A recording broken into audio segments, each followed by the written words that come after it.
C Joseph Vijay எனும் நான்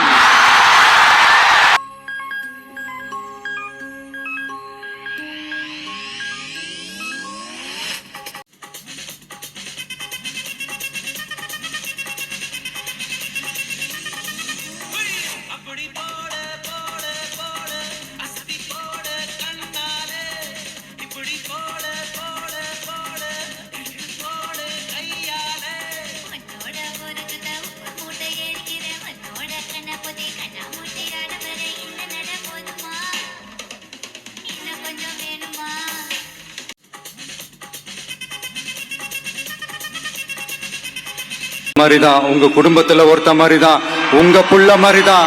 அப்படிதான் நான் உணர்றதுனாலதான் சினிமாவில் எனக்கு ஒரு மிகப்பெரிய ஒரு இடத்த ஒண்ணு கொடுத்தீங்க. அதையெல்லாம் விட்டுட்டு உங்களுக்காக நன்றி கடன் செலுத்துறதுக்காக அரசியலுக்கு வந்த உங்க விஜய்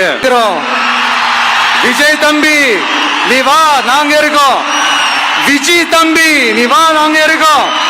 அண்ணா நீ வாடா, நாங்களா இருக்கோம். நண்பா, அவ்வளவு உறவா என்ன ஏத்துக்கிட்டீங்க. இந்த நேரத்தில் இதை நான் சொல்லணும்.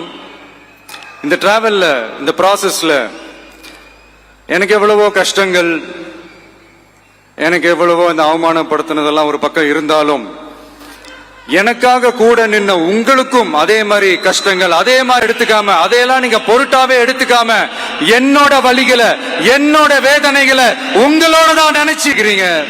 உண்மையிலே எனக்கு என்ன சொல்றதுன்னு எனக்கு தெரியல. என்னுடைய உறவுகளே, என்னுடைய சொந்தங்களே,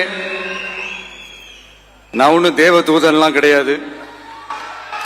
நானும் ஒரு இயல்பான ஒரு வாழ்க்கை வாழ்ற ஒரு சாதாரணமான மனுஷன்தான். நான் முன்னாடியே சொன்ன மாதிரி அது செய்வேன் இது செய்வேன்னு பொய்யான வாக்குறுதிகள்லாம் கொடுத்து உங்களை தான் ஏமாத்த மாட்டேன். எது சாத்தியமோ அது மட்டும்தான் நான் செய்வேன். இம்மிடியட்டா உங்க மனசுல ஒரு கேள்வி ஒண்ணு வரலாம், அப்ப சாத்தியம் இல்லாததை செய்ய மாட்டாங்களா, செய்ய முடியாதா அப்படின்ற ஒரு கேள்வி ஒண்ணு வரலாம். இத்தனை கோடி மக்கள் என் கூட இருக்கும் போது எது வந்தாலும் பாத்துக்கலாம்.